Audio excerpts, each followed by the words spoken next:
Jaya Radha Madhava Kunja Bihari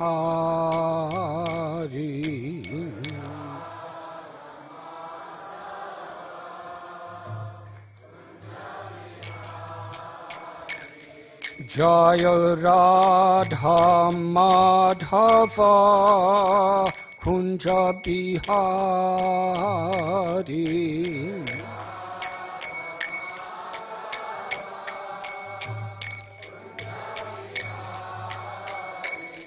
Jaya Gopi Jana Ballabha Girivardhari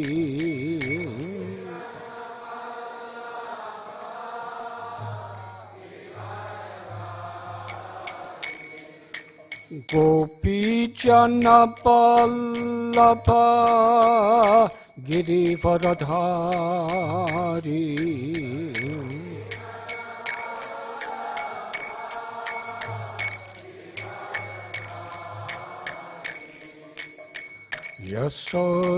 Yasodanandana Prajajana Ranjana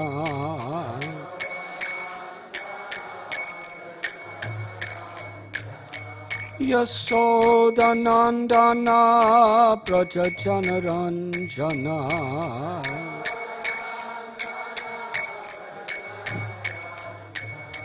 Jamuna Thira Panachari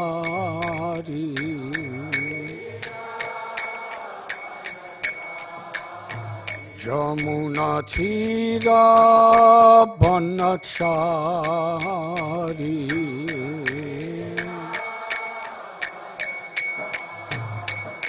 Jaya Radha Madhava Kunja Bihari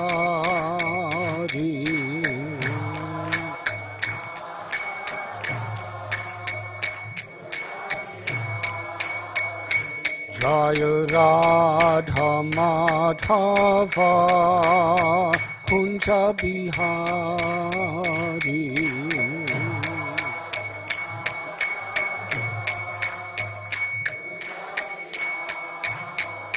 Jaya Gopi Jana Vallabha Girivardhari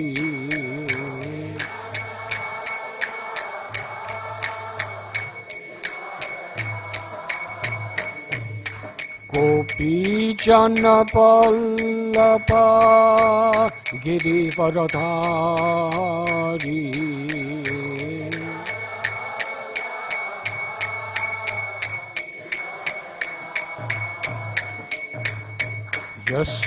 Yasodanandana Prajajana Ranjana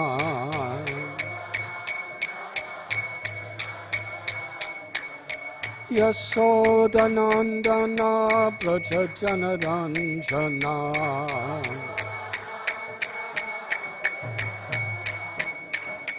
Jamuna Thira Panachari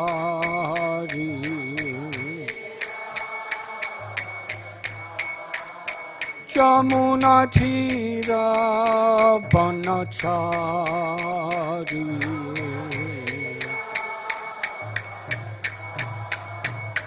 Jaya Radha Madhava Kunja Bihari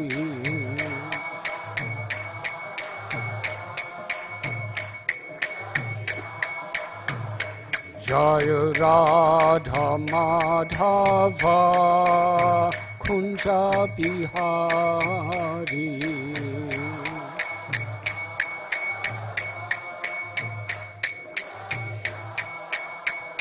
Jaya Radha Madhava Kunja Bihari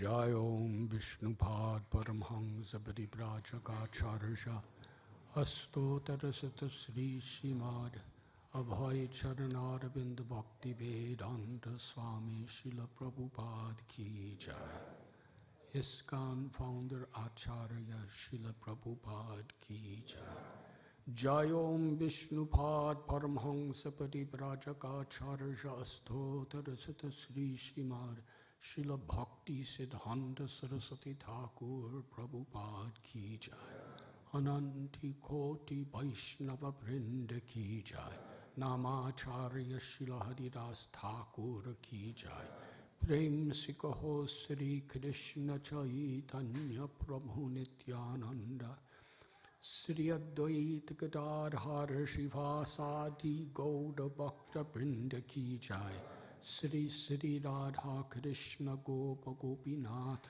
Sham Kund Radha Kund Giri Govardhan Ki Jai Sri Vrindavan Dham Ki Jai Sri Navadvip Mayapur Dham Ki Jai Sri Jagannath Puri Dham Ki Jai Sri Mathura Dham Ki Jai Sri Dwarka Dham Ki Jai Nukokula Ki Jai Ganga Mai Ki Jai Yamuna Mai Ki Jai Bhakti Devi Ki Jai Tulasi Devi Ki Jai Samaveda Bhakta Brinda Ki Jai Gaura Premanandi. All glories to the assembled devotees. All glories to the assembled devotees. All glories to the assembled devotees.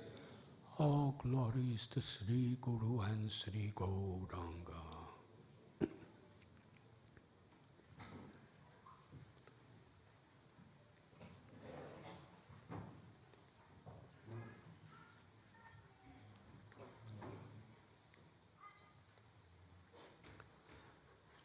Om Namo Bhagavate Vasudevaya.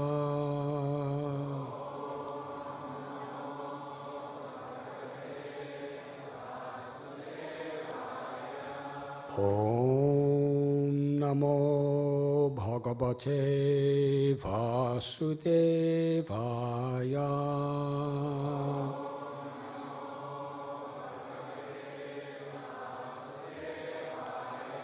Om Namo Bhagavate Vasudevaya.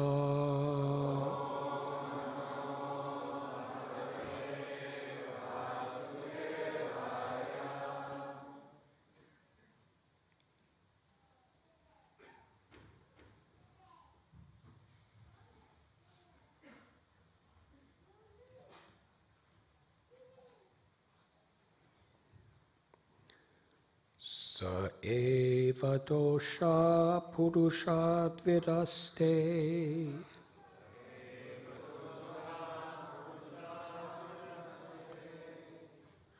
grihan pravishto yamapatyamatya.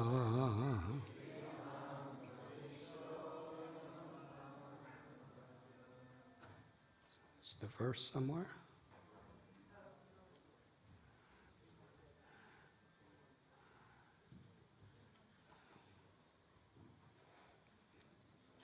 It is, I am instructed to speak on Canto 3, Chapter 1, Text 13. Is that correct? Sa esha dosha purushat vidaste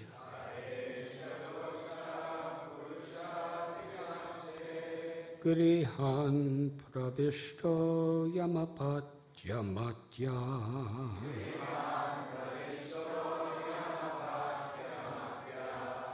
Pushnasi Krishna vimukho gathashrish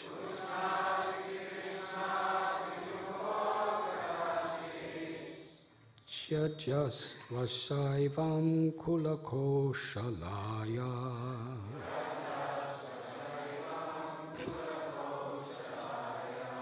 Sa esha dosha purushat vidaste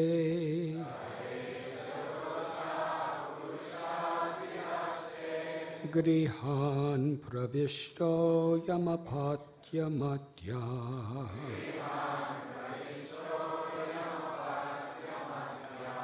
Pushnasi Krishna vimukho gathashrish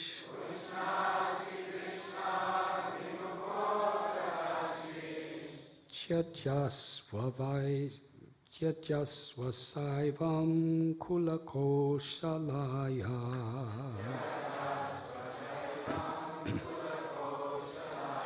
Sa esha dosha purushat vedaste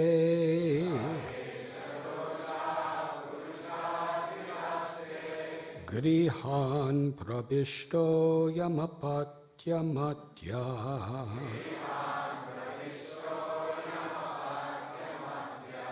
Pushnasi Krishna vimukho gathasris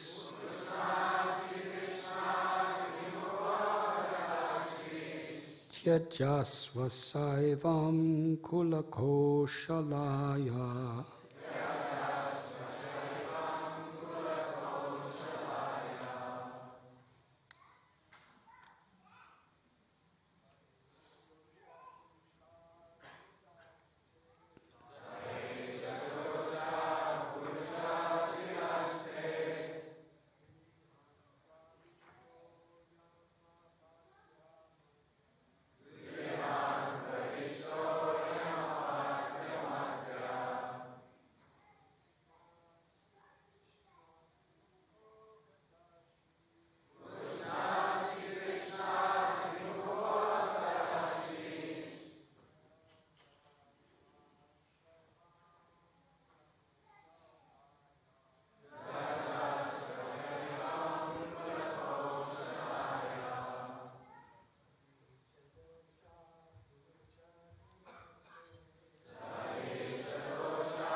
Vaishnavis.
he, Esha, this, dosha, offense personified, Purushadvit, envious of Lord Krishna, Aste, exists, Grihan, household, Prabhishta, entered, Yam, whom, Apatyamatya, thinking to be your son, Pushnasi, maintaining, Krishnat, from Krishna, Vimukha, in opposition, Gatasri, devoid of everything auspicious, Tyaja, give up, Asu, as soon as possible, Ashavayam,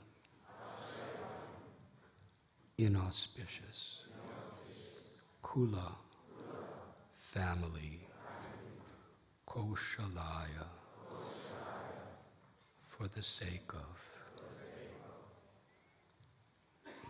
You are maintaining offense personified, Duryodhana, as your infallible son. But he is envious of Lord Krishna. And because you are thus maintaining a non-devotee of Krishna, you are devoid of all auspicious qualities. Relieve yourself of this ill fortune as soon as possible, and do good to the whole family. Purport by His Divine Grace, A.C. Bhaktivedanta Swami, Prabhupada. A good son is called apatya.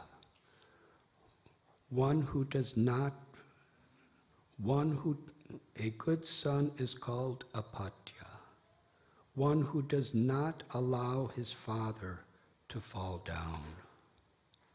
The son can protect the father's soul when the father is dead by offering sacrifices to please the Supreme Lord Vishnu. This system is still prevalent in India. After the death of his father, a son goes to offer sacrifices at the lotus feet of Vishnu at Gaya, and thus delivers the father's soul if the father is fallen. But if the son is already an enemy of Vishnu, how in such an inimical mood can he offer sacrifice unto Lord Vishnu's lotus feet? Lord Krishna is directly the personality of Godhead, Vishnu, and Duryodhana was inimical to him. He would therefore be unable to protect his father, Dhritarashtra. After his death, he himself was to fall down because of his faithlessness toward Vishnu. How then could he protect his father? Vidura advised Dhritarashtra to get rid of such an unworthy son as Duryodhana as soon as possible, if he was at all anxious to see the good of his family. According to the moral instructions of Chanakya Pandit, what is the use of a son who is neither a learned man nor a devotee of the Lord? If a son is not a devotee of the Supreme Lord, he is just like blind eyes, a source of trouble. A physician may sometimes advise the extrication of such useless eyes from their sockets so that one can be relieved of constant trouble. Duryodhana was exactly like blind, troubling eyes. He would be a source of great trouble to the family of Dhritarashtra, as foreseen by Vidura. Vidura, therefore, rightly advised his elder brother to get rid of this source of trouble. Dhritarashtra was wrongly maintaining such personified offense under the mistaken impression that your Duryodhana was a good son able to liberate his father.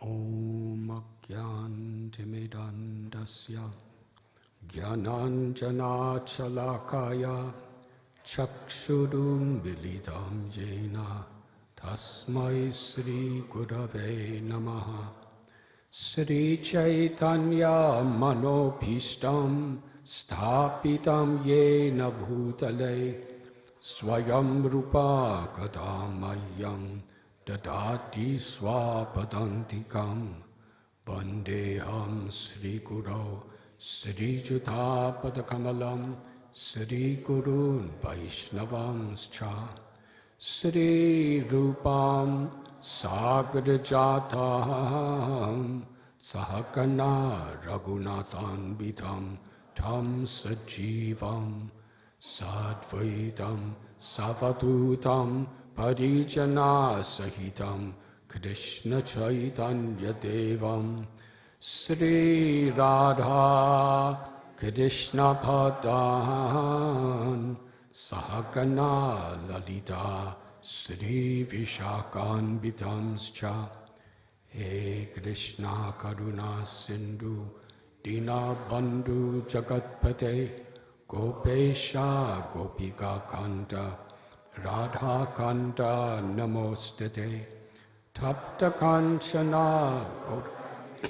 Radhe Vrindavaneshwari Vrishabhanu Sute Devi Pranamami Hari Priyai Vancha Kalpatarubhyascha Kripa Sindhubhya Evacha Patidhanam Bhavanibhyo Vaishnavebhyo Namo Namaha Sri Krishna Chaitanya Prabhu Nityananda Sri Advaita Gadadhar Srivasadi Gaura Bhakta Brinda Hare Krishna Krishna Krishna Hare Hare Hare Rama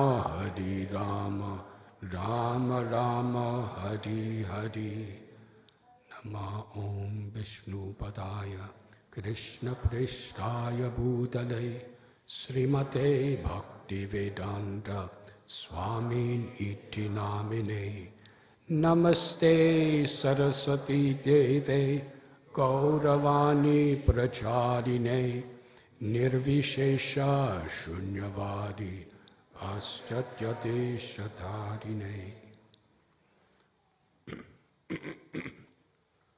Hare Krishna. I am very grateful, very honored, and most happy to be here to serve you today. Thank you for all coming to Bhaktivedanta Manor.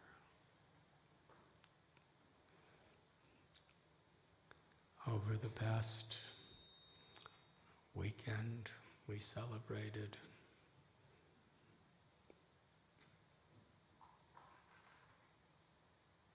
the 50th anniversary of when His Divine Grace, A.C. Bhaktivedanta Swami Prabhupada, welcomed the deities of Radha Gokulananda to Bhaktivedanta Manor.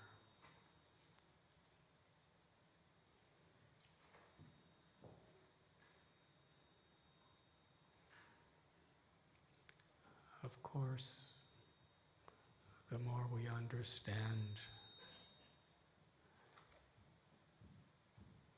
Srila Prabhupada's life, the years of events that led to Srila Prabhupada offering archery and dancing with all the devotees at Bhaktivedanta Manor, the more we understand the philosophy and culture of Krishna consciousness from his books, Bhagavad Gita, Srimad Bhagavatam. At that time, we had the teachings of Lord Chaitanya, Nectar of Devotion, Ishopanishad also. We can actually enter into the experience of what happened here 50 years ago and what is actually happening today. What we're praying will be tomorrow.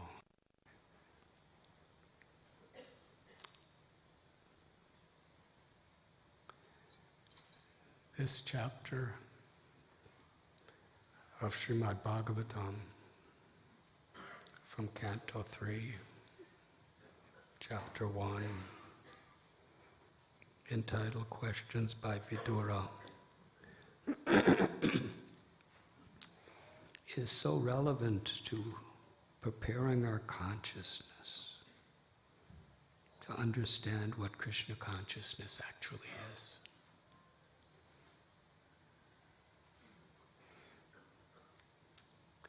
I don't know who selected this verse or why,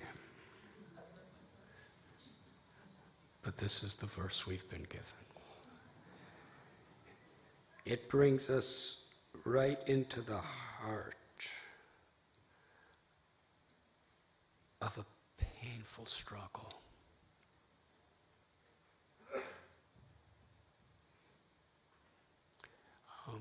A couple days ago, His Holiness Janananda Swami, he spoke Srimad Bhagavatam class, and the verse he was given, Bhavad Vida Bhagavatas, was Yudhisthira Maharaj glorifying his uncle Vidura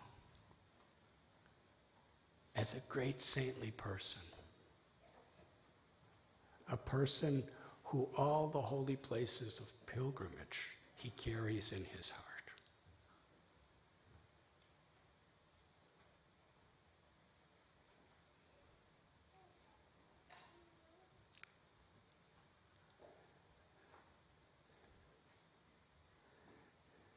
What are the qualities of Vidura?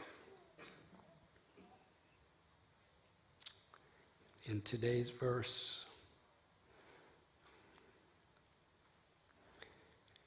he's being totally betrayed. Vidura was faithful to his elder brother, Dhritarashtra. And he was nothing but kind and gracious to his nephew, Duryodhana, and his brothers, while he was at the same time very loving and kind to the 5 Pandavas. Duryodhana wanted to destroy them due to envy. Yudhisthira Maharaj was more popular than him.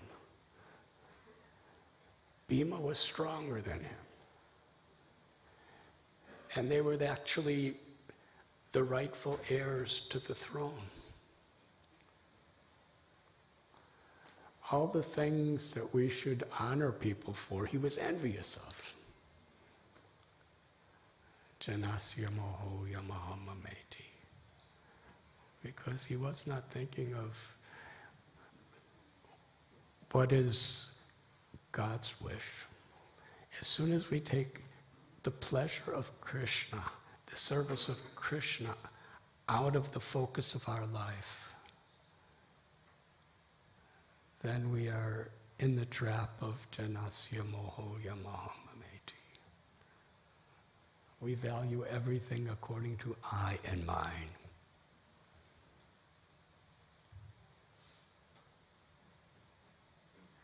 And due to this ego, we can become so bewildered by selfishness.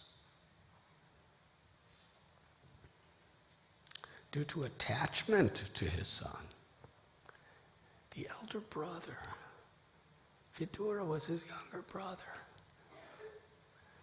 Due to attachment to Duryodhana, Dhritarashtra was willing to go along and be part of the schemes to literally exterminate his nephews, the Pandavas, in every way. Vidura, he could understand what was going on because he was the most loving brother of Dhritarashtra and always giving him good counsel.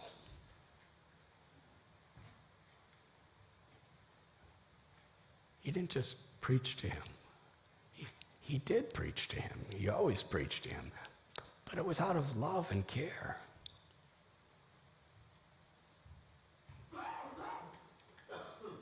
And in the purports of this chapter, Srila Prabhupada is describing so many of the ways that Duryodhana and Dhritarashtra tried to eliminate the Pandavas. They tried to burn them alive in a lacquer house, offering them a holiday. We have a wonderful house built just for you. And even Kunti Devi, the mother of Pandavas, the sister-in-law of Dhritarashtra, who was a well-wisher of everyone, they were willing to burn her alive along with her sons. But it was Vidura who secretly sent a message that was in like a code that told Yudhisthira exactly what was going to happen. And by Vidura's grace, they escaped. Yes, Duryodhana's brother, Dushasana, when they were stripping Draupadi from her cloth, a pain worse than death for a woman of her stature at that time. Dhritarashtra just let it be. He was responsible. He was the king.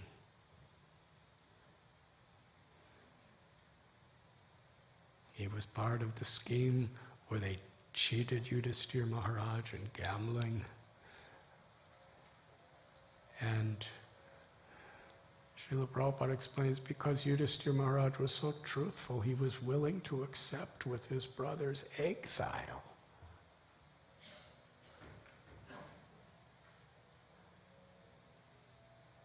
For almost 14 years.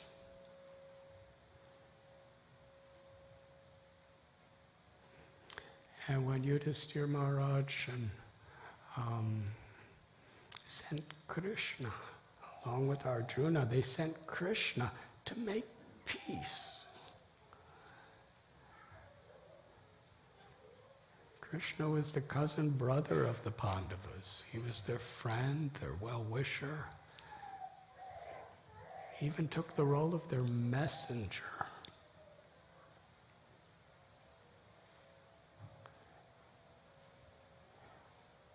And he presented with such eloquent, sweet, affectionate, philosophical, and true words. Some of the assembled people like Bhishma, their hearts were melting.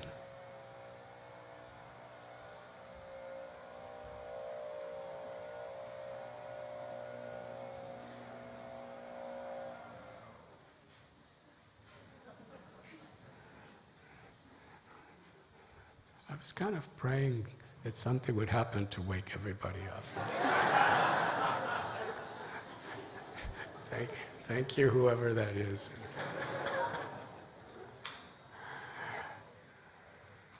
Hari Om.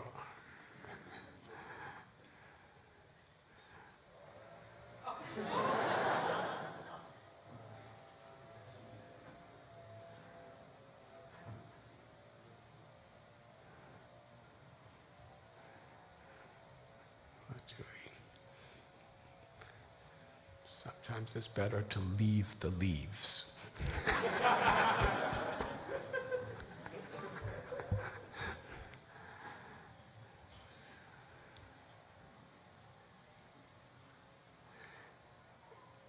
Krishna came to actually humbly request an arrangement to create peace between the Pandavas and the Kurus. All Yudhisthira is asking, you could have the whole, even though he's entitled to be the emperor of the whole world, if you just give a small village for each of the Pandavas, you, Dhritarashtra, Duryodhana, you could keep the rest. And that famous reply of Duryodhana, I will not give the land to them that is equal to what you could push the head of a needle into.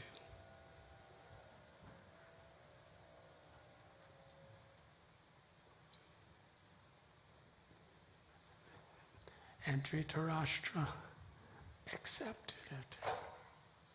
He could have stopped it, but due to attachment, he didn't. And Vidura was always right there at his side, trying to give him good advice.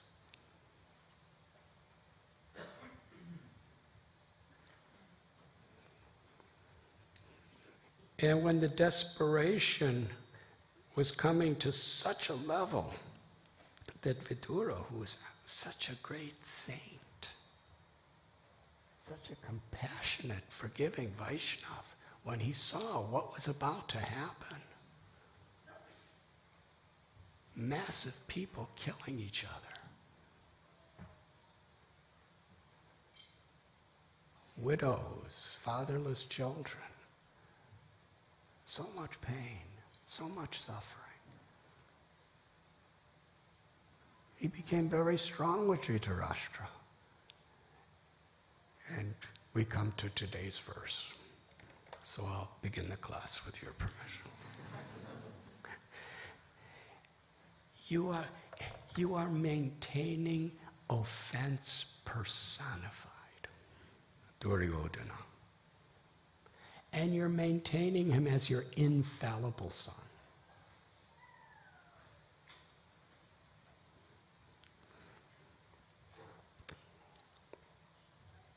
In every way, Vidura, over years and years, was trying to help Duryodhana, help Dhritarashtra. Of course, he was always helping Pandavas. He was constantly being rejected by the Kurus. And now he's speaking very boldly. If you don't stop empowering Dhritarashtra, if you don't stop empowering your son, who is offense personified, everything in your life you're responsible for, your legacy, everything will be destroyed.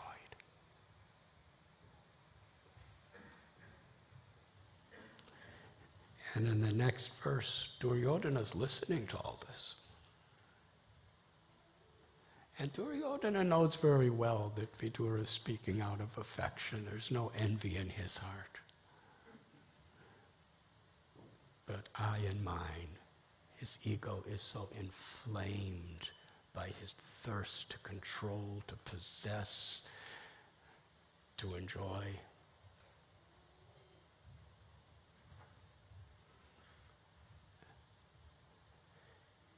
He insulted Vidura.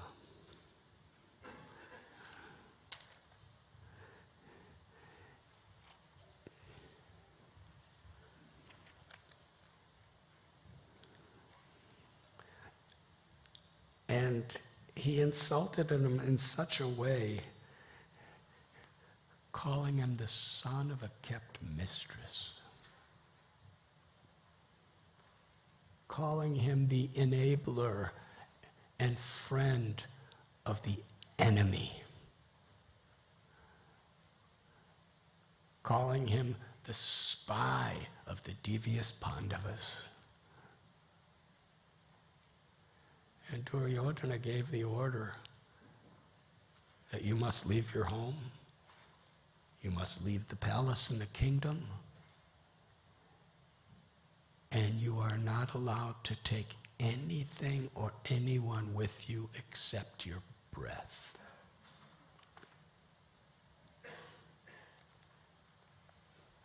And Duryodhana said it in such a way that he was very generous. I will let you take your breath. That means I'm going to take everything away from you except your life. Vidura had a family. He had everything. And here is Dhritarashtra, who Vidura was his best well-wishing friend and brother his whole life. Sat and said and did nothing.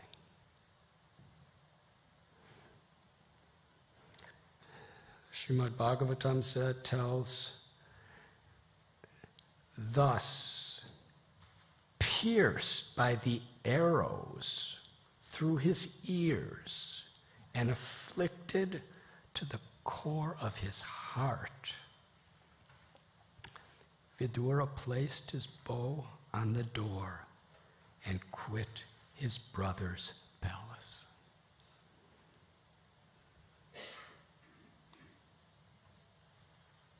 What does it mean to be transcendental? We may ask this question, if he's transcendental, then why was he afflicted to the core of his heart?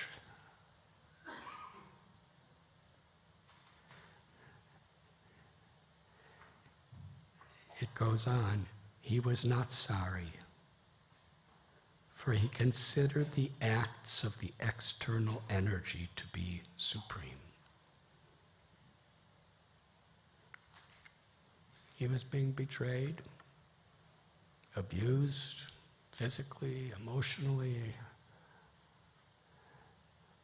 but he wasn't sorry it was happening. Such a mood of servant. He accepted it as a blessing.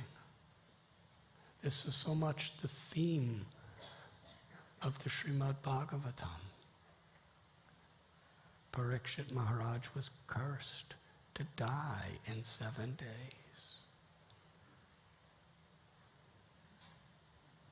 The Pandavas were exiled for so many years. Dhruva Maharaj, his heart was pierced, and he left his home to enter the forest all alone as a 5-year-old child. And imagine from an emotional perspective, spiritually, we understand the transcendence of Prahlad Maharaj. He was right in the heart of the kingdom of Hiranyakashipu, surrounded by Hiranyakashipu's most powerful Rakshasa ministers and soldiers. They had already conquered Indra. They had already conquered the entire universe up to Swargaloka.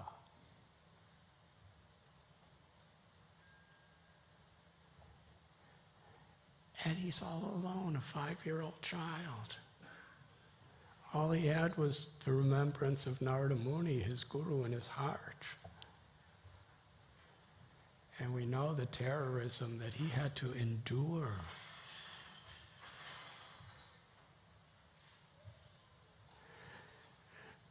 But like Vidura, there was something that Hiranyakashipu and all the armies and all the powers of the world could do. And in Vidura's case, there was something that all the atrocities of Duryodhana and Dhritarashtra and his sons could not do.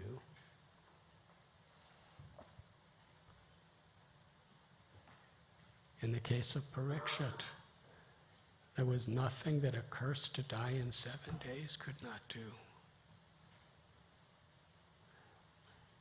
And what was that? They could not stop them from being well-wishers.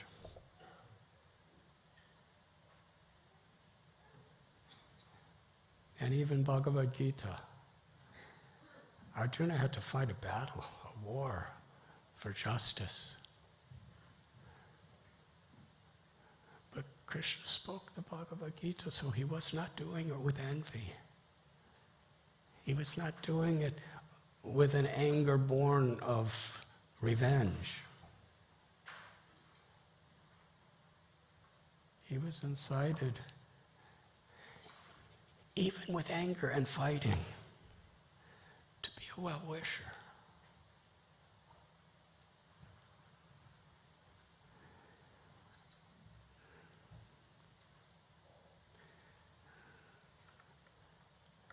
When I was coming in, Astasaki Devi was reminding me of Lord Nityananda Prabhu's mercy. And this is so much a primary teaching in Lord Sri Chaitanya Mahaprabhu's mission. Dina hina yata chilo harinamu tarilo tara sakshi jagai madhai. Jagai and Madhai were so much demoniac. In previous lives, they were actually Hiranyakashipu and Hiranyaksha, Ravana and Kumbhakarna, Shishupal and Dantavakra. And now they come again. And they're causing so much pain, so much corruption. They're insulting Nityananda Prabhu, they're attempting to kill him. So much so that Sri Chaitanya Mahaprabhu, who taught Trinada Bhisunichena, when he saw such an injustice to a devotee, Nityananda Prabhu was standing, bleeding profusely due to Madhai smashing him on the head with a pot. When the news came to Lord Chaitanya, he ran there like the wind. And his eyes were like the fire of devastation of the universe. He had such anger. And he looked upon Jagai and Madhai with those eyes and called out for his Sudarshan chakra. And Sudarshan appeared. Can you imagine? Lord Chaitanya, the source of the universal form that we read about in Bhagavad Gita, staring at you with such anger, with his Sudarshan chakra spinning above his head, ready to destroy you. That was too much for Jagai and Madhai. They understood with all of their powers. They are destroyed. And Nityananda Prabhu was praying, begging, give them your holy names. Forgive them. We have come to give love of God to these people.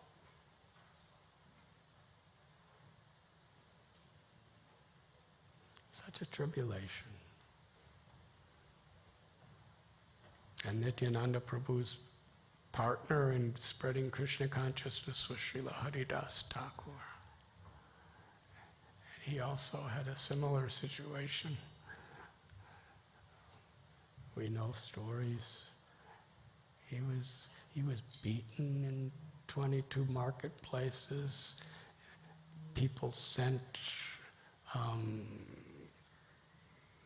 prostitute to make him fall down so that he could be imprisoned and punished. He was blasphemed again and again and again. But nothing could take him away from being a well-wisher, even though he responded in a very, very practical way according to the situation.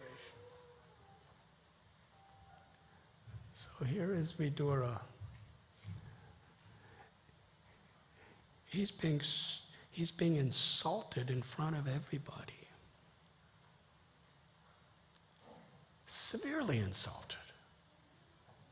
And deprived of everything he has and everyone he has. And nobody stands up to say a word to defend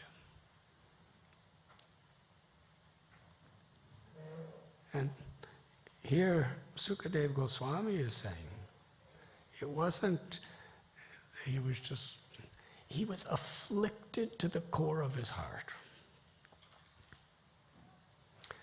The words of Duryodhana, we may say sticks and stones may break your bones, but words can never harm you. And that's another thing. But this is not saying like that. This is saying those words, they were like piercing arrows going through his ears and afflicting the core of his heart.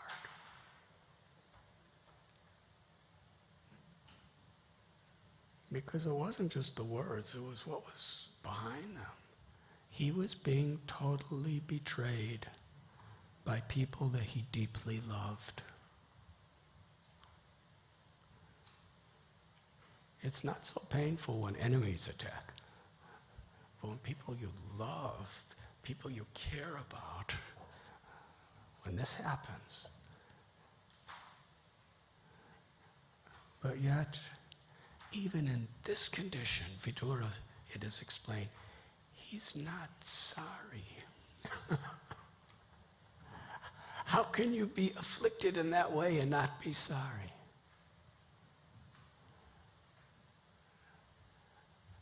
Because he was saying, how can I serve Krishna in this situation?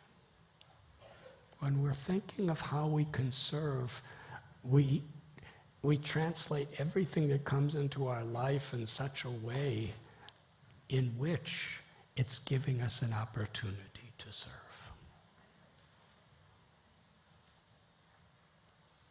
Sri Chaitanya Mahaprabhu began his teachings to Sanatana Goswami. Jivera Swarupoy Krishnera Nityadas. That's a very basic teaching.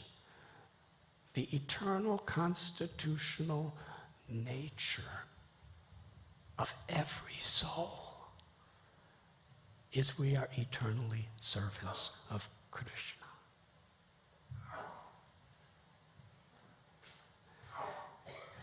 That little phrase encompasses such a depth that brings us to highest realizations when cultivated by our acharyas.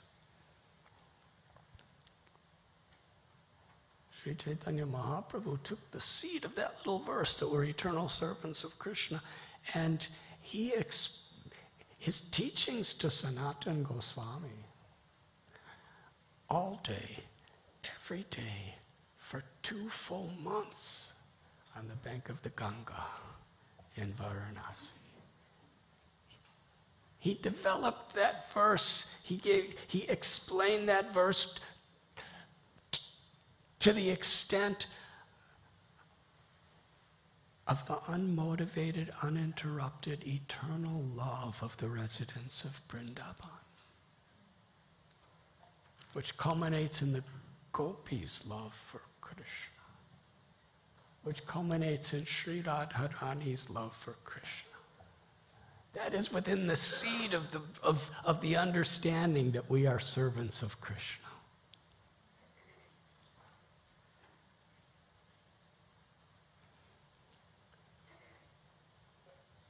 But love for Krishna, realization of Krishna, can never be achieved.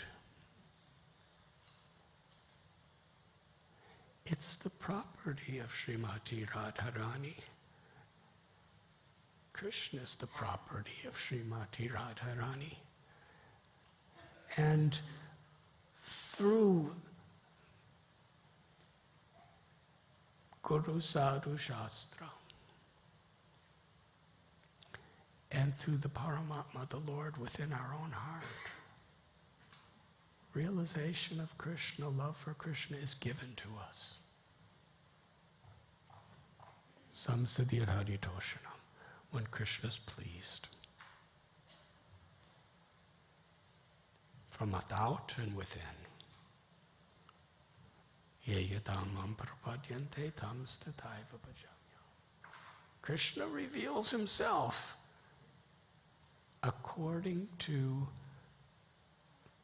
our surrender.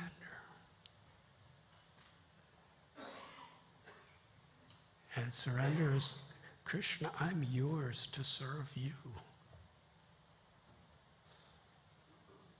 In whatever situation may come.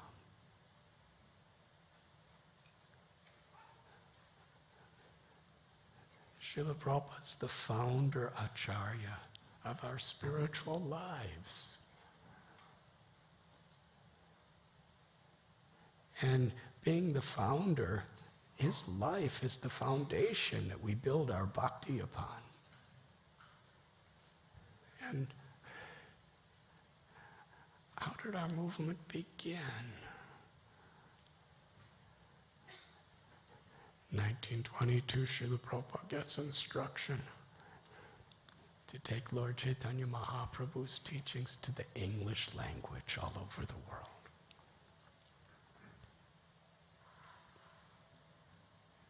"43 years later,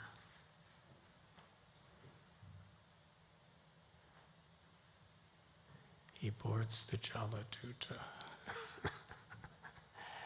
And before that, he tried to develop an international headquarters for his mission in Jhansi.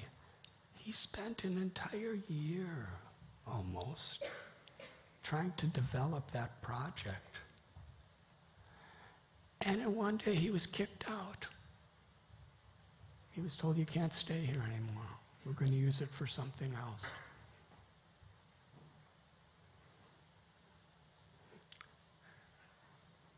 For most of us, we would think, well, let me do something else, another service. Because almost everybody else was. Nobody else was really going to the West to try to spread Krishna consciousness. And it's not that the instruction only came to him, but it was given to him. He went to Vrindavan, started back to Godhead. Well, he already had started back to Godhead, but he started Srimad Bhagavatam. We saw in that beautiful drama by Pandava Sena, Srila Prabhupada was begging and pleading with Sumati Maharaji to give him the chance to serve. He wasn't asking anything for himself. He was asking for us. And he was being refused day after day. She rejected. You are too old. And America's too cold.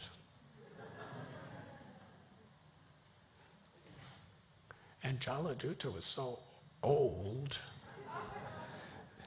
that soon after it was sold.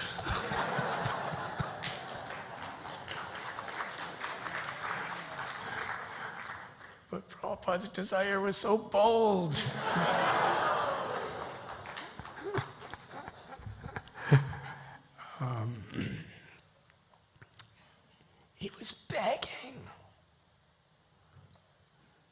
He was pleading. He was fasting. She was sending food out to him. No, I will not take food. I will only take tickets.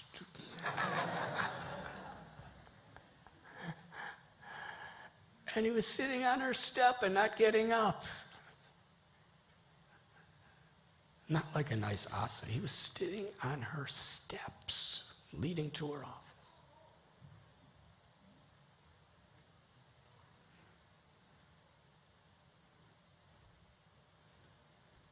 And for Sumati, because I met Sumati Maharaj at her home in Juhu, near Mumbai, and she was crying when she was explaining to me that it was so hard for her because she loved Srila Prabhupada. She really loved him as a saint. She was a great devotee of Krishna.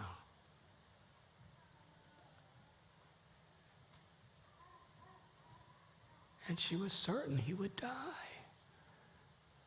And it wouldn't be just like a nice death on a cargo ship, in the sea. It's better to die in Vrindavan. There were no other devotees on this ship. It was just workers and a captain. Yes, it was very difficult. It broke her heart to give him that ticket.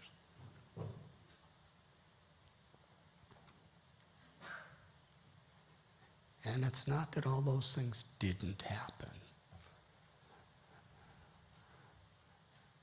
In his diary, he was intensely seasick. 69 years old. And then on top of the seasickness, he had 2 heart attacks. He could not even write a word in his diary during that time. He could only just draw a line. There was no doctors, there was no medicines. The sea was still very turbulent. Later on, he said, it felt like I was riding on a little matchbox, being tossed around by the waves of the ocean. But he just, like Vidura, how may I serve you, my Lord? And after all of that, 38 days at sea, when he's finally about, he's about to arrive in Boston and then down to New York. After all that, and he doesn't even know for sure if anybody's going to be waiting for him. He didn't know anybody. There was just a man who he briefly met in Agra that somehow or other got his son to send a letter of recommendation for him coming.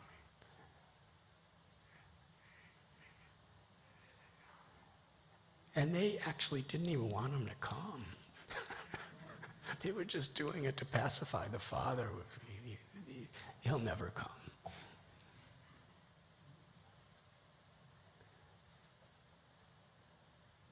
Coming to a foreign land for the first time out of India in your whole life, in that health condition, no money, not knowing what's ahead of you.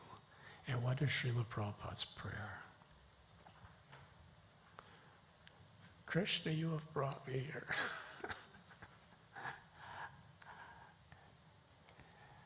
He wasn't praying for good health. He wasn't praying to arrange a place for him to stay. He was just praying, Krishna,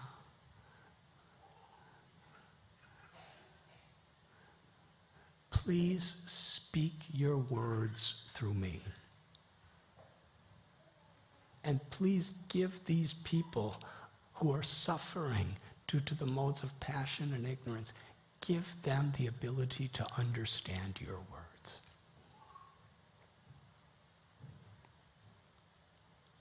Let me dance as your puppet, my Lord. In such a situation, he's praying in this spirit of service.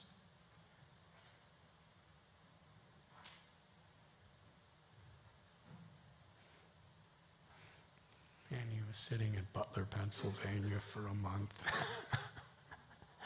Just trying to learn from a family of what America's like. And then he comes to New York and he's trying to get a building, and for month and month and month he's putting so much of his energy in trying to get a building, and he was so hopeful to have a temple. And then it totally, materially, it failed. It was all taken away from him. And they sold the building to somebody else. Transcendental. Srila Prabhupada describes in his diary in New York that he was mortified. That is such an intense word. That doesn't, mortified doesn't just mean he was hurt.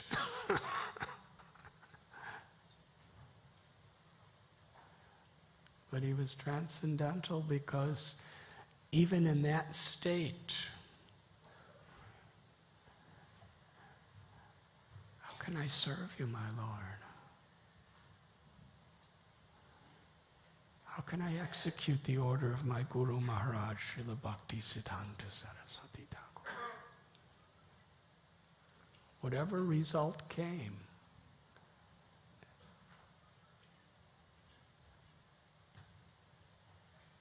he was always seeking the opportunity to please Krishna and Guru.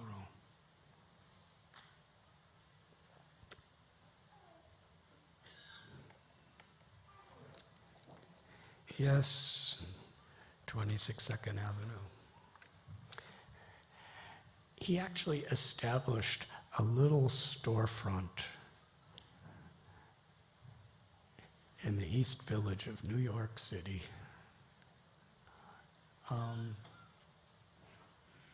Probably twice the size of the stage I'm sitting on is the size of the whole storefront of 26 Second Avenue. And that's all there was. And it took a year to get that of struggle. And then he gets another little storefront in San Francisco. And during the time he had strokes. He had a stroke. He was very ill. He came back to India to see if Radharani and Krishna wants him to live or go back to, or give up his body. For Srila Prabhupada to go back to Vrindavan at that time with only one other,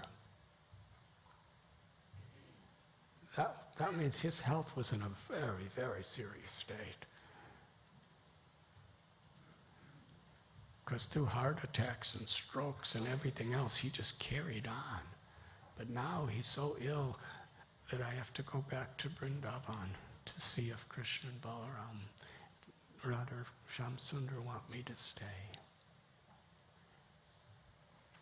And then when he comes back, he couldn't get another visa for America.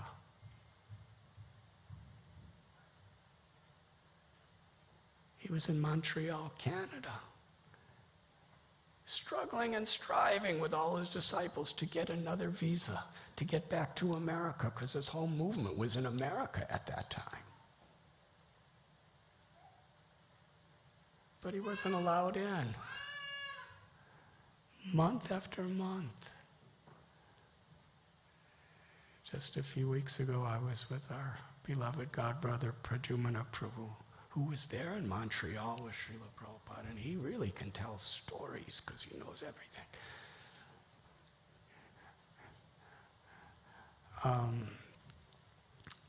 he was explaining something that not too many people know. Srila Prabhupada was discussing making Montreal his international headquarters because it almost seemed impossible to get immigration status to go back into America where everything he had done was.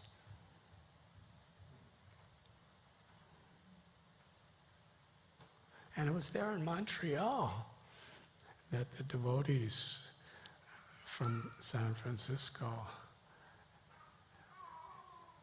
Yamuna Devi and Guru Das Prabhu, Malati Devi and Shama Sundar Prabhu, Janaki Devi, Mukunda Goswami Maharaj, and little Saraswati Devi. They came to Montreal to beg for Prabhupada's blessings to come to London to start a temple. That was beautifully depicted in the drama that we saw.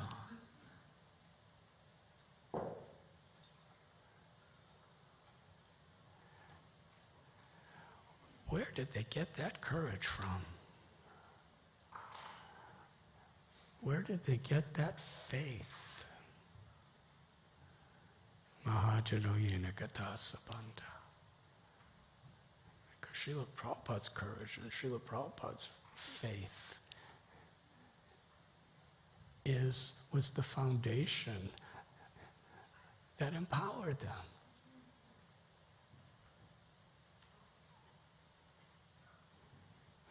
In many ways, when we talk to those devotees, they were just so grateful for what Srila Prabhupada gave them.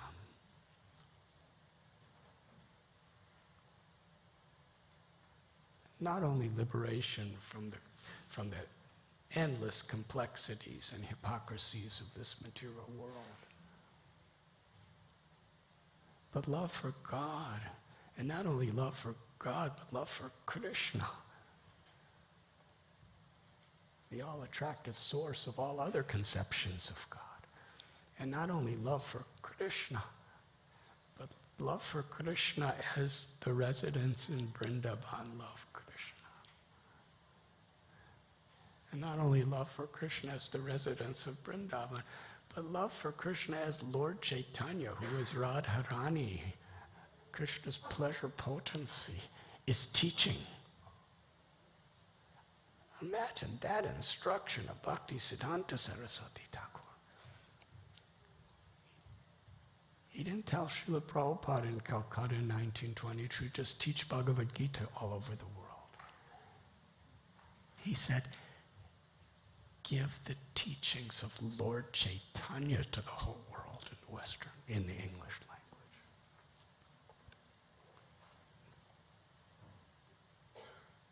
That one line, we could write millions of encyclopedias as a purport to that one line. Give the message of Lord Chaitanya in the English language to the world. Lord Chaitanya. We heard that beautiful class by His Holiness Shivaram Swami Maharaj a few days ago, speaking from Sri Chaitanya Charitamrita. Namo Mahabharanyaya Krishna Prema Pradayate Krishnaya Krishna Chaitanya Namane Godatveshe Namaha. This verse is spoken by Srila Rupa Goswami in Prayag, the place where Mother Ganga, Yamuna, and Saraswati come together.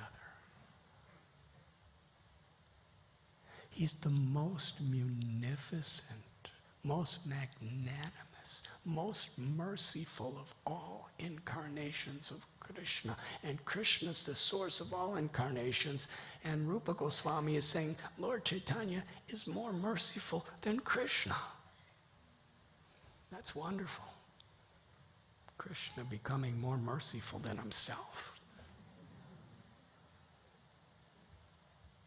Godatveshenma.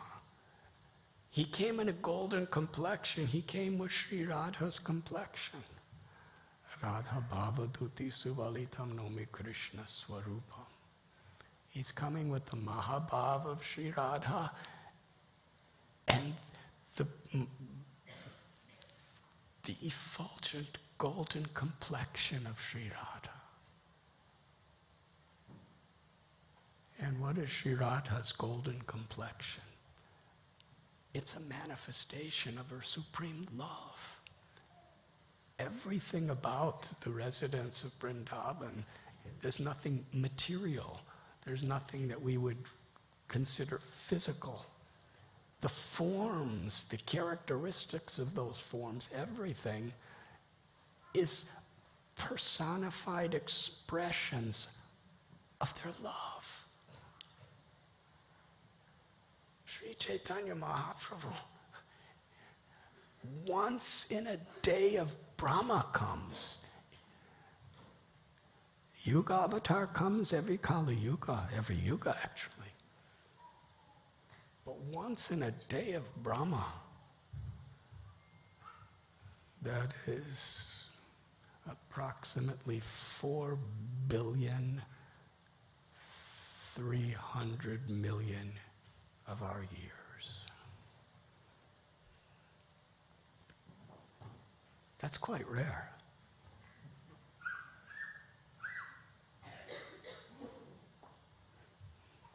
You know, here in England, people really like antique old things. But here is Krishna comes. How rare is this? Once every 4,300,000,000 years, Lord Chaitanya appears in the mood of Sri Radha to give the gift of Krishna consciousness in this context. Srila Bhaktisiddhanta Saraswati Thakur, in preparation for fulfilling Bhaktivedanta Thakur's mission, he sat in Mayapur Dham, just a little distance from Sri Chaitanya Mahaprabhu's birthplace. He sat there and he chanted 1 billion names of Krishna, hardly eating anything, in Mayapur Dham. Because Bhaktivedanta Thakur wanted people from all over the world to come to Mayapur.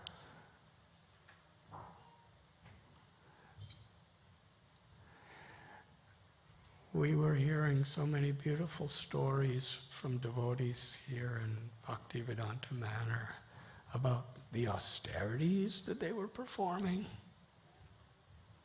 You know, trying to find some relief from the freezing cold by a moment of putting your hand over the ghee flame, the ghee wick, after Mangalarti. And so many austerities and dangers. And as I was listening to devotees speaking, it was such an experience to hear what devotees did to show their gratitude to Srila Prabhupada. And I was sitting beside His Grace Janani Vasprabhu, who's with us today. In 1973, while here in London, so many difficulties going on, so little to serve with, just Krishna's the only shelter.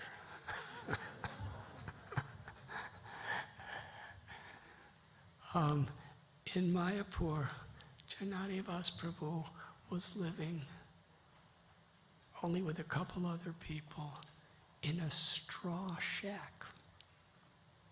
Just a little shack made out of straw.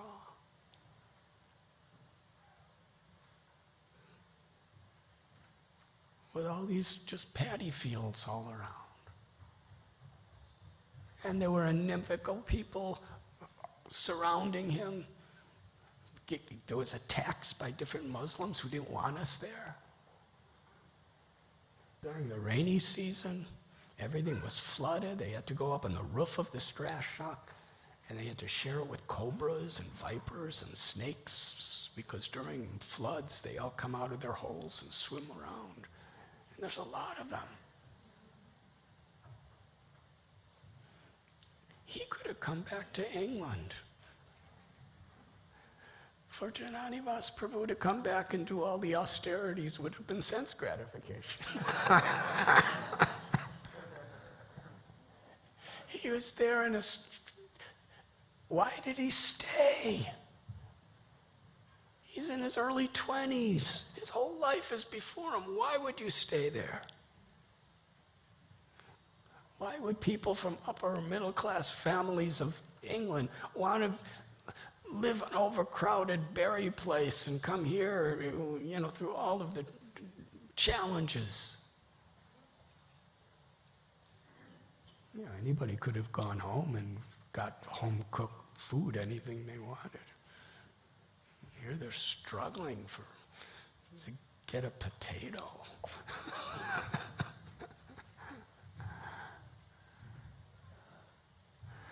Yes.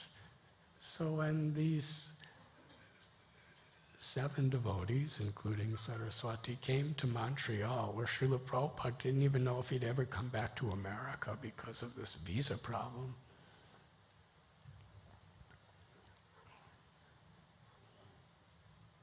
they were so grateful for what Srila Prabhupada gave them.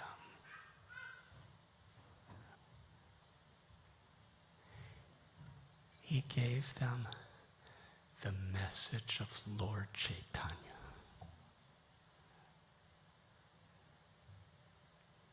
When we read teachings of Lord Chaitanya, when we read Sri Chaitanya Bhagavat, when we read Sri Chaitanya Charitamrita,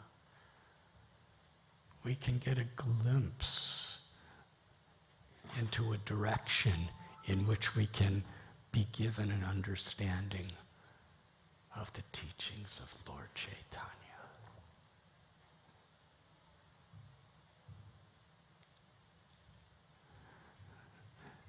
When Srila Prabhupada was sitting in Vrindavan at the Radha Damodar temple, right beside the Samadhi Mandir of Srila Rupa Goswami, offering his prayers and his surrender every day,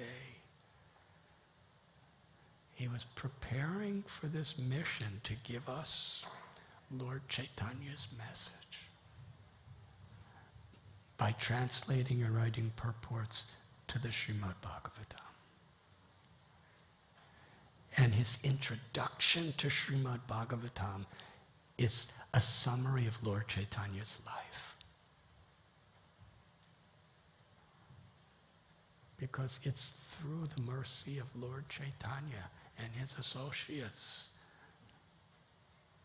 And Lord Chaitanya arranged it that it would come through the 6 Goswamis of Sri Vrindavan.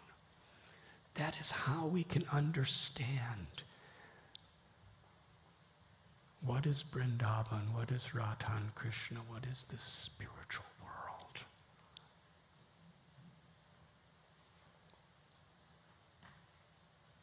So he gave us the life of Lord Chaitanya because Lord Chaitanya's life is the personification of the Srimad Bhagavatam. So all these wonderful gifts is what the message of Lord Chaitanya was.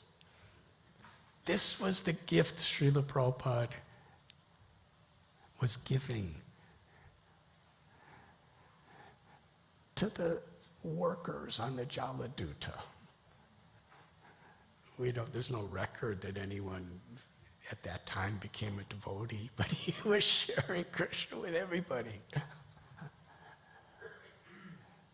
Sally Agarwal, she never became a devotee as we generally consider a devotee. She was a Christian lady. When Prabhupada came to her house, her refrigerator was filled with meat. Srila Prabhupada was so gracious. He didn't say, get rid of this meat, you're going to take birth as a cow and get slaughtered. And he didn't say any of that. He said, if you allow me, I will cook for you every day, but I need your whole refrigerator. So please take everything out and let me put my... And he cooked so nicely that they loved his cooking. He stayed there for about a month. And just last year, Sally Agrawal departed from this world.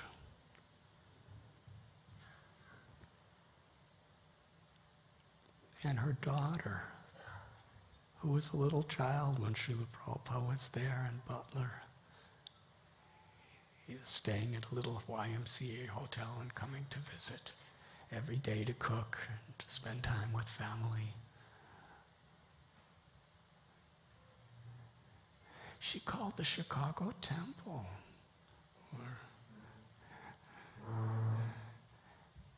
And said, my mother, one of her last wishes is she wanted disciples of Srila Prabhupada, followers of Srila Prabhupada, to lead the memorial service for her after she passes away. And devotees went up to have kirtan and lead the memorial service for Sally Agrawal in Madison, Wisconsin, where her daughter was living.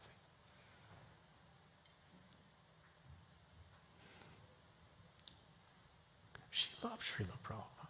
And Yadu Bharat Prabhu and Vishaka Prabhu's beautiful film, Your Ever Well Wisher, she's describing, he was more than a father for her. And she remained a Christian. And she remained a very American woman. But still, even, over 50 years later, she wants to be blessed by the followers of Srila Prabhupada.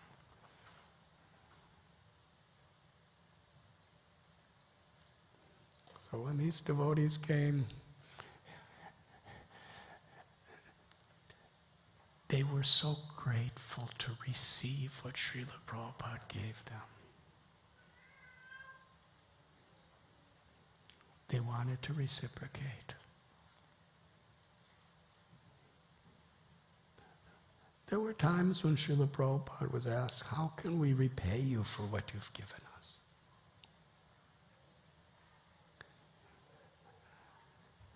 Srila Prabhupada asked us two things. Follow what I'm teaching. Receive it and follow it. And share it with others.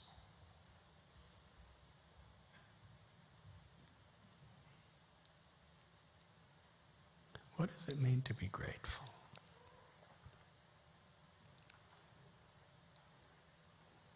There are many external ways that we can glorify Srila Prabhupada, but actually the purpose of all those methods of glorification is that we take really serious what we need to do to please him.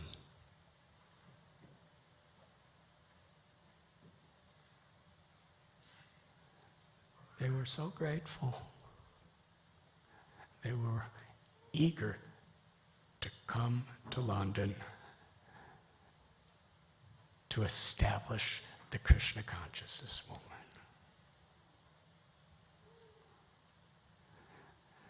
And when we hear from those devotees who first came, it was not easy. They didn't have, of course they were younger than Srila Prabhupada, but they didn't have much more than Srila Prabhupada had when he came to America. All they really had was the instruction of their spiritual master. They couldn't even stay together. They were in all different places, living in basements and warehouses.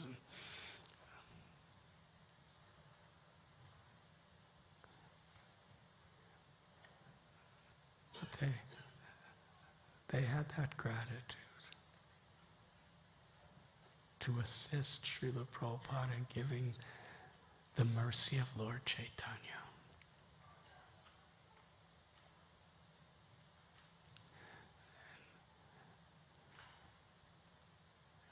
And at the time of the installation of Shri Radha Gokulananda,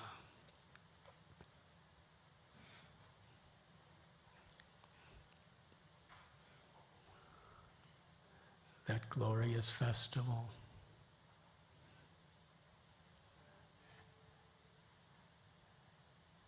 and the joy in the faces of the devotees that we see in those photographs and those videos.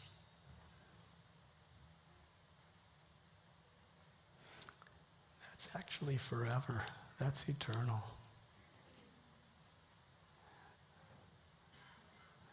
When we please Srila Prabhupada, when we please Krishna, that is an eternal moment that is never lost.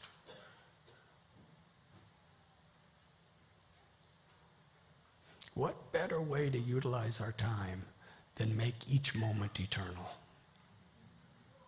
Can you think of a better way? Krishna's eternal. His holy name is eternal. The Srimad Bhagavatam and Chaitanya Charitamrita are eternal. And any moment that we are absorbed in remembering Krishna, in a mood to serve Krishna, that moment, Krishna is there with us. That means that moment is forever.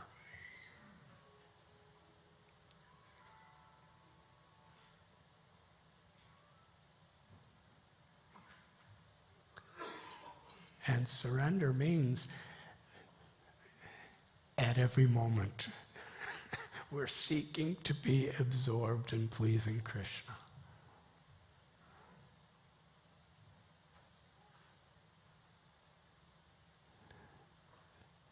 Entering into the eternal realm of Krishna's mercy with each moment. Entering into the pastimes of Sri Chaitanya Mahaprabhu through the divine grace of Srila Prabhupada at every moment.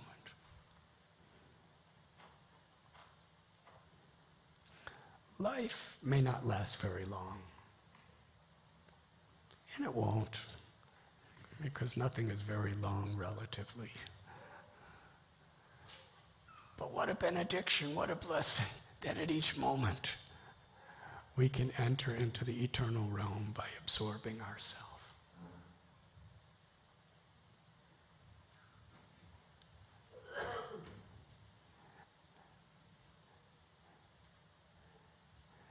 And actually we could do it just by sincerely calling out, Hare Krishna, Krishna Krishna, Hare Hare, Hare Rama, Hare Rama. With each syllable, we can enter into the spiritual realm according to how we're surrendering for the pleasure of the Lord. The Lord is going to reveal the reality of where we are when we're chanting the holy names.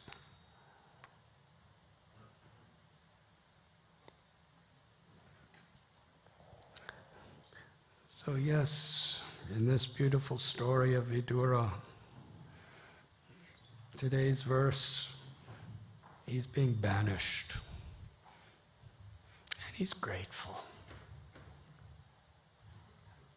And he goes, I could go on a pilgrimage. He was all alone, just walking. He didn't know where he would eat, where he would sleep. He was just walking through. In those days, there was a lot of forests and jungles and lions and tigers and snakes and everything in India. He was walking through the forest and just going from one holy place of pilgrimage to another. Thinking, oh, what a benediction. His service was dealing with all the corruption and all the complexities and all the terrible politics of Hastinapur. dealing with Dhritarashtra and Duryodhana and Dushasana and Karna and so many others. Sakuni. He was dealing with them every day, trying to make things better, but they kept getting worse. Year after year after year. That was his service, and he would have done it till his last breath. But he was kicked out. He had no choice. So now he's on pilgrimage. And he's just seeing the beauty and the glory of this pilgrimage, just to absorb himself in Krishna. And it's described in these chapters that we're reading. He goes up, when he gets to Prabhas Kshetra, he hears, because, time is passing. Years are passing. He's on this pilgrimage. It wasn't just like during the Christmas break. He was on this pilgrimage for years and years. While he was away, there was the Kurukshetra battle happened, and the Yadu dynasty fought with each other, and years went by, and there was no internet. There were no newspapers. He's just absorbed in Krishna, and he's hearing things every now and then. And finally he comes to the river Yamuna.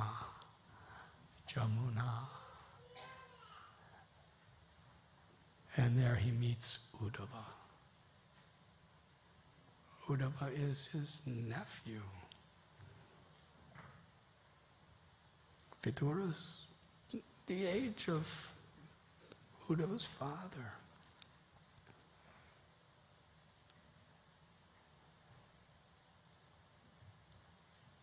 When Uddhava was a little boy, Srimad Bhagavatam says, when he was only 5 years old, he loved to play with Krishna. He loved to serve Krishna. They were equals as far as age. And he was so absorbed in pleasing Krishna, serving Krishna, and if it meant playing with Krishna to serve and please Krishna, he did whatever. His whole life, body, mind, word, soul, everything was only for his little friend Krishna. And his mother and father, to feed him, to bring him home to go to sleep was a challenge because he just wanted to be with Krishna. So this is Uddhava's whole life. And of course we know when Krishna left Vrindavan, he especially selected Uddhava to go and give his message to the Brijabasis, the Gopis, Sri Radha. It's one of the most important intimate sections of Srimad Bhagavatam.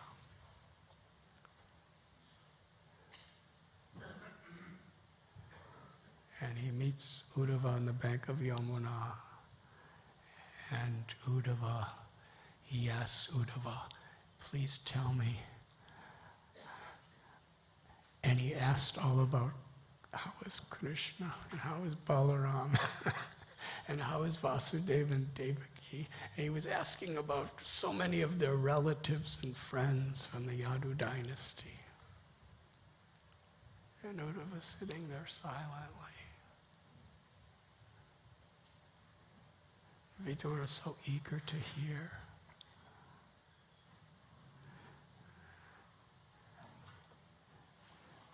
And Uddhava was sitting there completely stunned for quite a while. He could not speak a single word. And then he speaks. My dear Vidura, the sun of the world, Lord Krishna, has set. And our house is now being swallowed by the great snake of time. What can I say to you about our welfare? And this is where Vidura understands Krishna and Balaram have left the world. And Uddhava is in total grief of separation. But in the association of Vidura, he starts discussing Krishna's pastimes.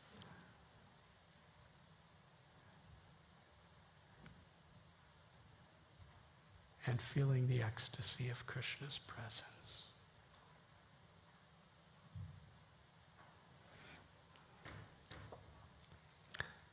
Similarly, those pastimes of Srila Prabhupada coming here, it doesn't matter really if we're disciples or grand disciples or great-grand disciples or great-great-grand, whatever. If we're absorbed, we are in the presence of that moment. That is the nature of transcendental sound vibration.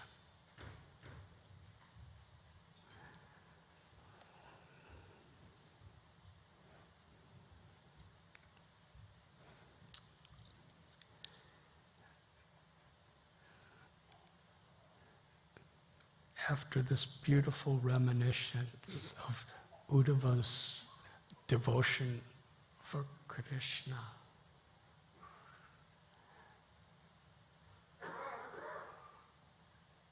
Vidura goes to Maitreya Muni to receive instructions from him, which is several chapters of the Srimad Bhagavatam. And after all these years of being with such Paramhamsas,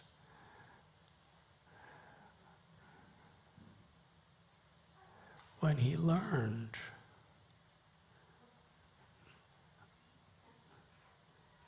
that Dhritarashtra and his wife Gandhari lost their entire family, they were all killed in Kurukshetra. And yet Yudhisthira was so gracious and kind, with all love and respect. He provided everything for Dhritarashtra. That was Yudhisthira Maharaj. And Vidura, who was totally betrayed by his brother, he came from the forest all the way back to Hastinapur for one single reason: to show mercy to Dhritarashtra.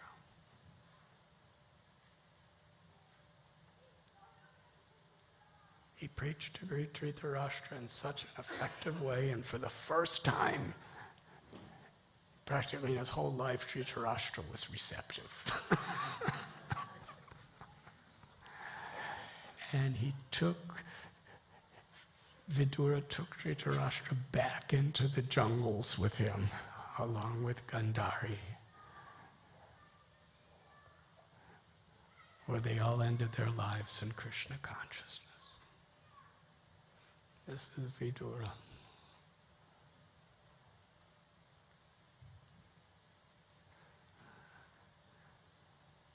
And this is the gift that Srila Prabhupada has given us, this opportunity in whatever situation may come to be grateful, to be absorbed in Krishna, to remember Krishna, to chant the holy names of Krishna, and to serve according to how we could best serve, with devotion. Thank you very much for tolerating me for such a long amount of time. All glories to Srila Prabhupada, all glories to the assembled devotees. Hare Krishna.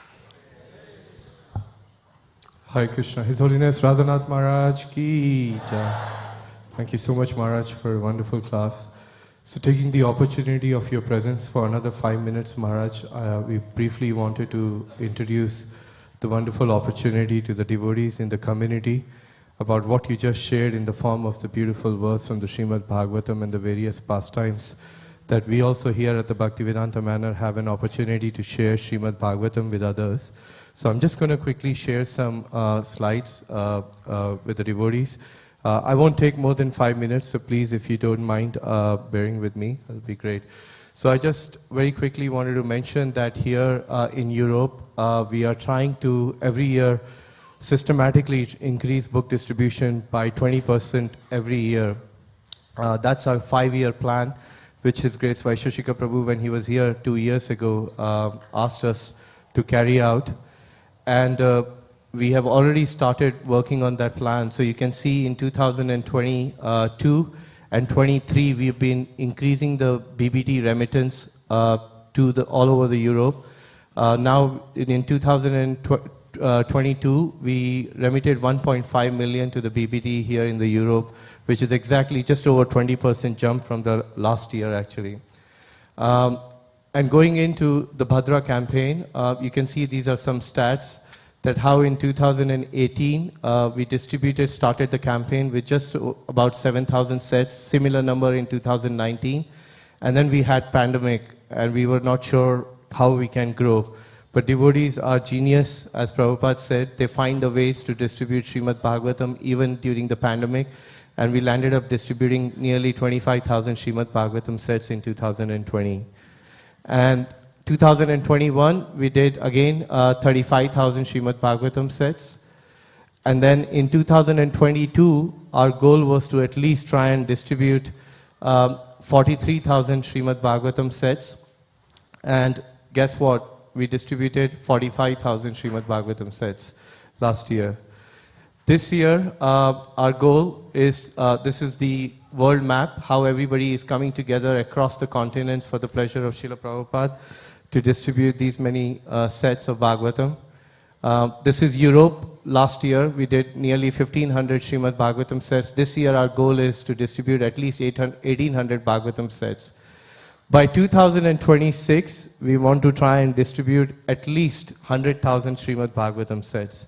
And that can only happen when we are incrementally growing by at least 20% every year, going into 2026, and try and distribute. Just imagine how pleased would Srila Prabhupada be if we were to be able to distribute, although it seems like a very small number when you put the whole world together, but it's still substantial as far as Srimad Bhagavatam distribution is concerned. So that's our effort, 100K in 2026. And particularly at the Bhaktivedanta Manor, this year our goal is to distribute at least 720 Srimad Bhagavatam sets, which is 20% more than last year. We did 601 Bhagavatam sets. Our goal was 600 Bhagavatam sets last year. And in order to do that, we are looking to, I think the slides are a different one, so I'll just skip the slides. In order to do that, there are various opportunities on how devotees can get involved. 3 opportunities are that we are going to show a very quick 2-minute video on how last year we sent over 180 Srimad Bhagavatam sets to villages in India where His Holiness Bhakti Ragam Maharaj and many senior leaders are trying to save the villages being converted to other ideologies, and how the Srimad Bhagavatam has going into those villages and transforming the lives. So Manish Prabhu, you can bring the video. And so you have the opportunity to also sponsor those sets of Bhagavatam for only £100 to a village in India, or £125 to in Africa. We're also sending the sets in Africa. Or we have an order of 15 prisons in UK who want at least 15 Srimad Bhagavatam sets already through Gita Project. So you can also sponsor a set for UK. Please see us. We have our Sankirtan team. The devotees are all there. You can see by the table. And recently I was in Vrindavan in the holy month of Purushottam, and I went around all the various kunds, including Radha Kund, Sham Kund, and on the 50th anniversary, these beads, neck beads, were offered to Shri Radha Gokulananda in the Mangal Aarti.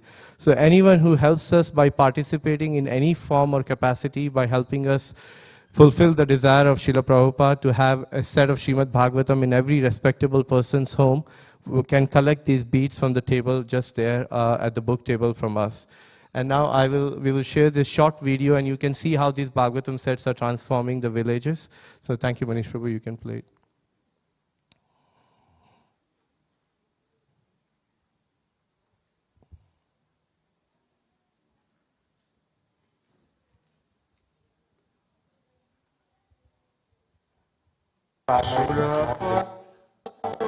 Yes. We received a gift of Srimad Bhagavatam, which changed our lives as well as the lives of the people of our whole village. We never heard the name of ISKCON before, and there are no centers around. But just reading this Mahapuran and Srila Prabhupada's birthday, today my mother is chanting 200,000 names or more than 112 rounds of Hare Krishna Maha Mantra every day from 1.5 years. For more than a year, my wife and I have been chanting 64 rounds or more every day.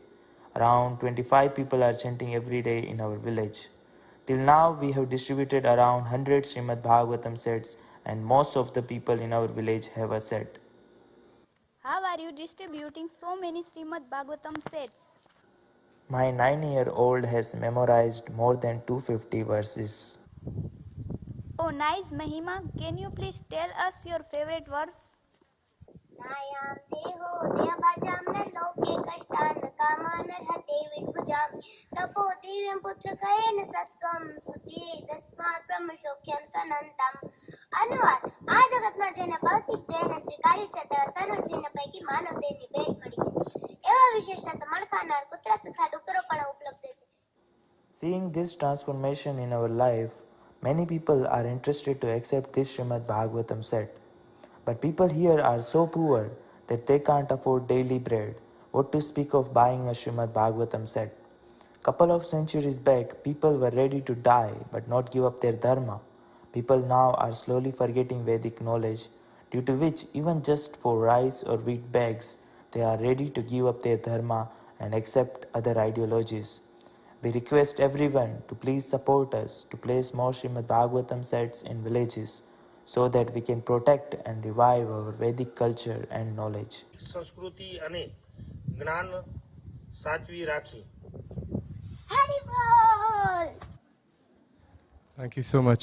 So, as you can see, that it's a wonderful opportunity, and I want to express my gratitude to His Holiness Radhanath Maharaj, because 5 years ago, in the presence of His Grace Shruti Dhamma Prabhu and Maharaj, inaugurated the Bhadra campaign for the first time in England. And somehow, every year, we have been very lucky that Maharaj, around this time, he is here, and we are able to have his presence. And just the first time when Maharaj spoke on the Bhadra campaign, that was our first ever attempt. And just after Maharaj's lecture, we distributed 60 Srimad Bhagavatam sets across the country, because many devotees were hearing online and trying to participate actually. So again, I request the devotees that if each one of us at least try to attempt to distribute, gift or sponsor one set of Bhagavatam. I mean, 720 for Bhaktivedanta Manor is a very small number. We are a much, much bigger congregation. We heard from Guru Charana Padma Mataji and all the senior leaders that how the numbers were in millions. So we want to really reestablish the Europe's glory once again, slowly and gradually, and build the momentum to take it to the same heights which Prabhupada disciples had at one time many years ago. And Europe had that potential where we have devotees like Vishwambar Prabhu and so many other leaders, Keshav Maharaj, who are trying to drive us. So I humbly want to request all of you that please come forward and participate and help us in this wonderful cause by popularizing Srimad Bhagavatam. Srila Prabhupada, in the preface of the first canto of the Bhagavatam, writes that this Srimad Bhagavatam is meant to bring about revolution in the world's misdirected civilization. So it is meant for Paramhamsas, but as well as for the common men. And here at the Manor, anyone who's taking a Bhagavatam, new person, we are introducing them to the new Veda course by School of Bhakti, so they get an opportunity to also start practicing Krishna consciousness holistically. So thank you once again, and I just wanted to request Maharaj to say just last concluding words for us, Maharaj, so we can attain our goal of 720 Bhagavatam sets.